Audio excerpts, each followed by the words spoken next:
नीरा ने बाबूजी और माँ जी को नाश्ता दिया और टेबल पर बैठकर नवीन की प्रतीक्षा करने लगी। ऑफिस का समय होता जा रहा है और नवीन ना जाने किससे बातें करने में लगे हुए हैं। नीरा ने 2-3 बार आवाज़ भी दी, लेकिन नवीन तो बाहर वाले कमरे में फ़ोन पर ही बातें करने में लगे थे। आखिर 10 मिनट के बाद नवीन नाश्ते के लिए डाइनिंग टेबल पर आए। उनका चेहरा खुशी से चमक रहा था। किसका फ़ोन था? बड़े खुश लग रहे हो। प्लेट में नाश्ता लगाते हुए नीरा ने पूछा। विजया मौसी का। यहाँ अंदर नेटवर्क की प्रॉब्लम होने की वजह से आवाज़ कट रही थी, इसलिए बाहर जाकर बात कर रहा था। नवीन ने जवाब दिया। क्या कह रही थी विजया दीदी? मुझसे बात नहीं की उन्होंने? 8 तारीख को आ रही हैं यहाँ, नवीन ने उत्साह से बताया। क्या सचमुच? अरे वाह, कितना मज़ा आएगा। नीरा भी दुगने उत्साह से भरकर बोली। बाबूजी भी खुश लग रहे थे। विजया दीदी को वे माँ जी की नहीं बल्कि अपनी ही बहन मानते थे। नीरा का उत्साह देखकर माँ जी को जरा भी अच्छा नहीं लगा। वे मुंह बनाकर बोली, अपनी सास तो सुहाती नहीं, और सास की बहन के आने की खबर सुनकर देखो चेहरा कैसे खिल गया। अपनों की भावनाओं का सम्मान नहीं और दूसरों की आवभगत करके अच्छा बनने का प्रपंच। माँ जी के कटु स्वर सुनकर नीरा अंदर तक आहत हो गई। नवीन और बाबूजी के सामने वह सासू माँ का अपमान करना नहीं चाहती थी, इसलिए हमेशा की तरह प्रकट रूप में सिर्फ इतना ही बोली। दूसरा कौन माँ जी? विजया मौसी भी तो अपनी ही है। नवीन नाश्ता करके लंच लेकर ऑफिस चले गए और नीरा माँ बाबूजी को चाय देकर अपना कप लेकर कमरे में आ गई। उसकी सास जुबान की बहुत कड़वी थी। हमेशा सीधी बात का भी उल्टा मतलब निकालकर चुपती हुई बात कहना उनका स्वभाव ही था। नीरा को नाश्ते के समय कहीं उनकी बात रह रहकर दुखी कर रही थी।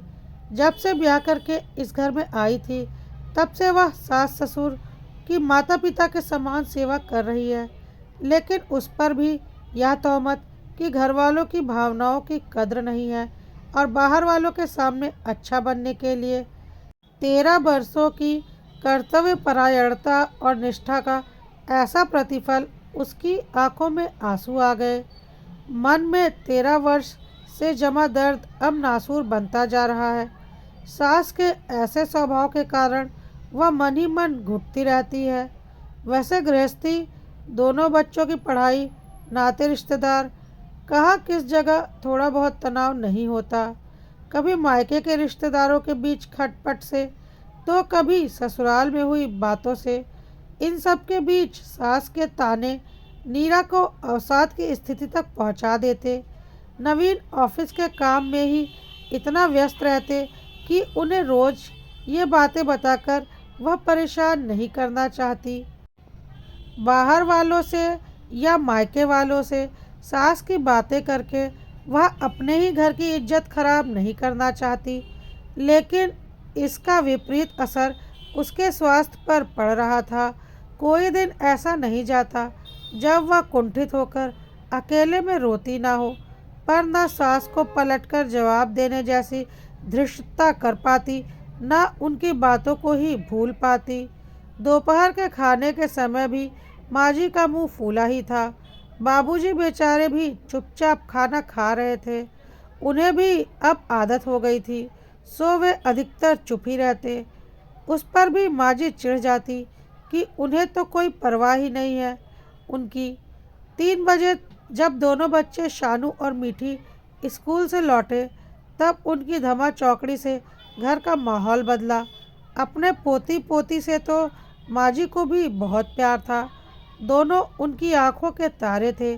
नीरा को बस यही सुकून था कि कम से कम सास उसके बच्चों पर तो जान छिड़कती हैं।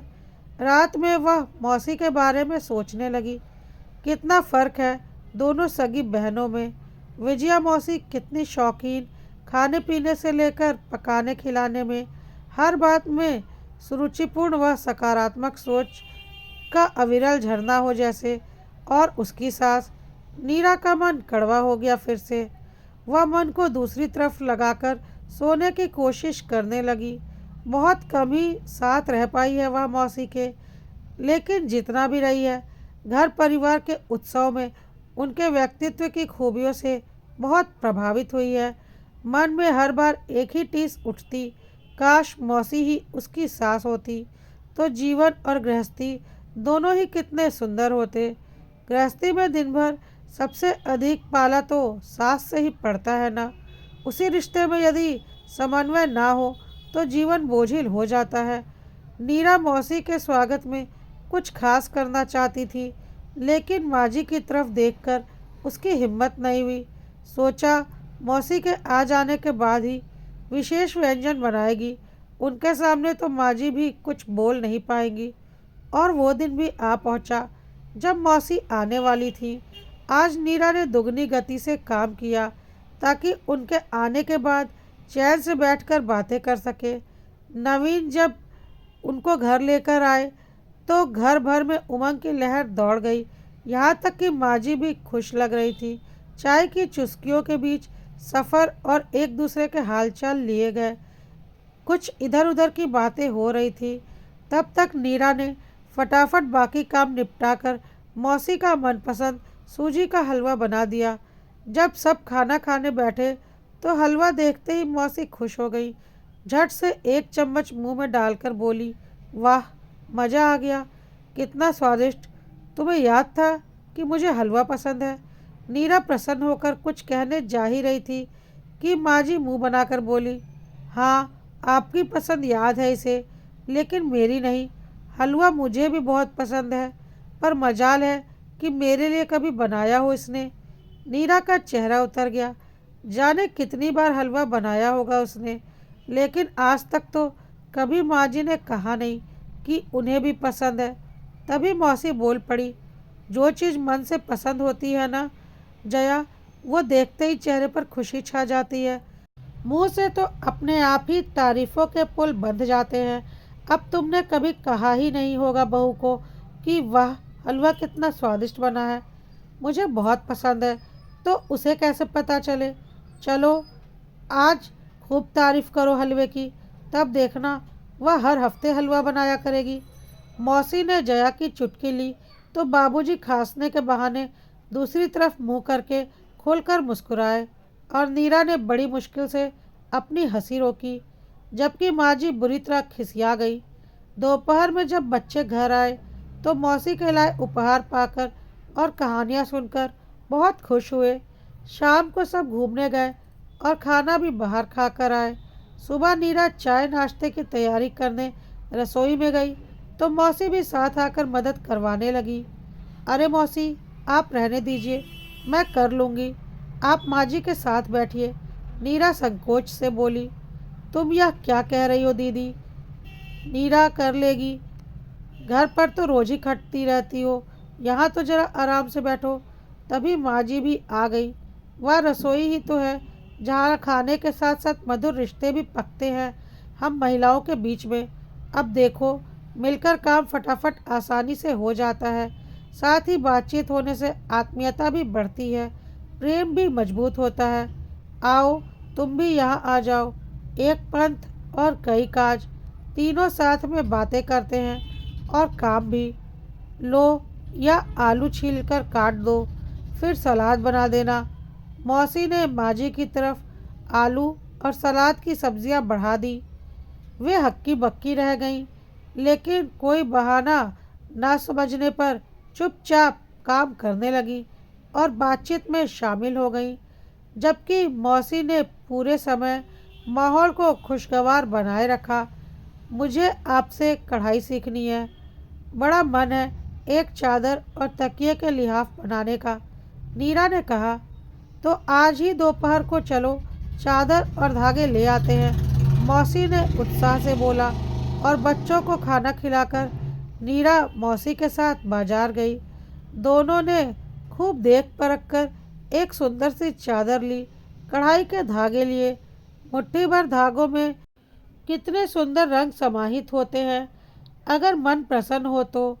2 दिन बाद दोपहर में नीरा मौसी के पास बैठकर चादर पर कढ़ाई सीख रही थी कि मौसी ने अचानक ही स्नेह से पूछा, क्या बात है नीरा, पिछली बार से तेरी सेहत भी गिर गई है और बहुत परेशान, घुटी घुटी सी भी लग रही है। सब ठीक है ना? बाकी सब तो ठीक है मौसी, पर माँ जी के स्वभाव से ही बहुत दुखी हो गई हूँ। देखिए ना, रोज कुछ ना कुछ ऐसी बातें बोलती हैं कि नीरा की आंखें ही भर आई। हाँ, मुझे लगा ही था कि तुम जया की बातों को दिल पर लगा लेती हो और उन्हीं को सोचकर अंदर ही अंदर घुटती जा रही हो। मौसी गंभीरता से बोली। फिर अचानक ही पूछा, अच्छा ये बताओ, जब घर में कचरा फैल जाए तो तुम क्या करती हो? नीरा उनके इस प्रश्न से अचकचा गई। फिर बोली, झाड़ू से साफ कर देती हूँ। और साफ करके फेंकती कहाँ हो? डस्टबिन में। अच्छा, संभाल कर तो नहीं रखती ना? मौसी ने एक और अटपटा सा प्रश्न पूछा। नहीं, भला कचरा भी कोई संभाल कर रखता है क्या? नीरा को आश्चर्य हुआ उनके इस प्रश्न पर। तो जया जैसे लोगों की नकारात्मक बातों के कचरे को क्यों संभाल कर रखती हो मन में? ये शरीर हमारा घर है, इसे स्वच्छ और स्वस्थ रखना हमारा सबसे पहला कर्तव्य है। लेकिन देख रही हूँ कि तुम पूरी तरह से इस कर्तव्य की अनदेखी कर रही हो और कचरे की दुर्गंध से अपने तन मन को रोगग्रस्त करती जा रही हो।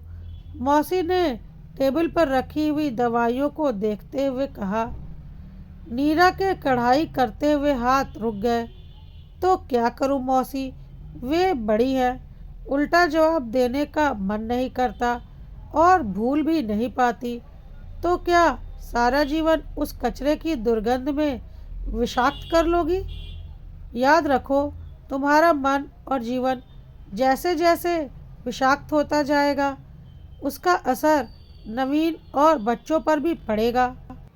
बेहतर है रोज का कचरा उसी समय साफ कर लिया जाए। मौसी सुई में धागा डालते हुए बोली। तो इस समस्या का हल क्या है?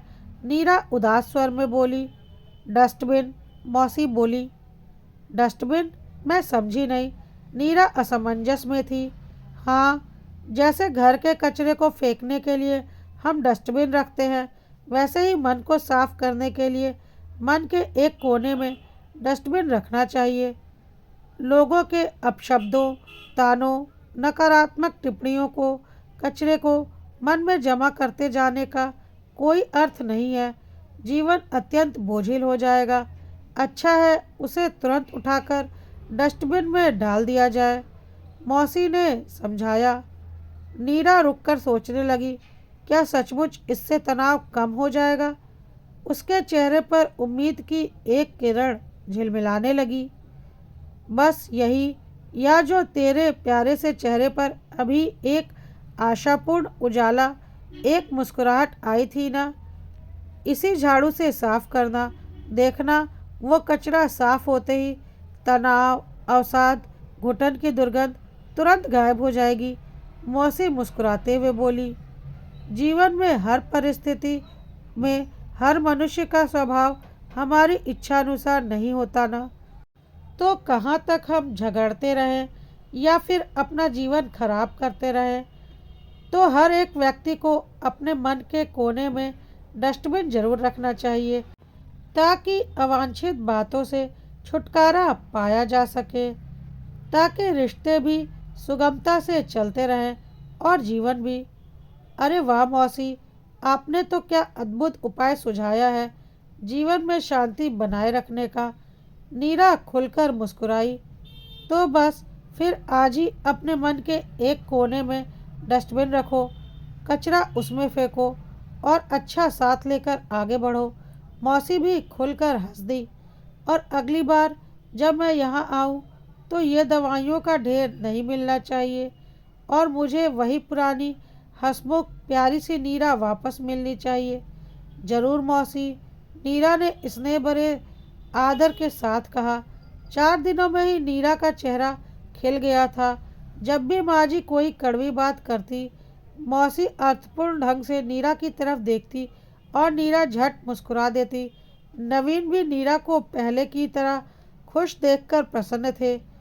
जब विजया मौसी वापस जाने लगी तो नीरा ने उनके पैर छुए। आशीर्वाद देते हुए मौसी बोली, अब मेरी इस हंसमुख तनाव रहित नीरा को कभी खोने मत देना और कचरा डस्टबिन में फेंकना मत भूलना। नहीं मौसी, कभी नहीं भूलूंगी। अब वो डस्टबिन हमेशा के लिए रख लिया है। नीरा मुस्कुराते हुए बोली, कैसा कचरा, कैसा डस्टबिन, दोनों क्या बोल रही हो? माँ जी ने आश्चर्य से पूछा। कुछ नहीं, वो दोनों के आपस का सीक्रेट है, कहते हुए नीरा और मौसी खिलखिलाकर हंस दी।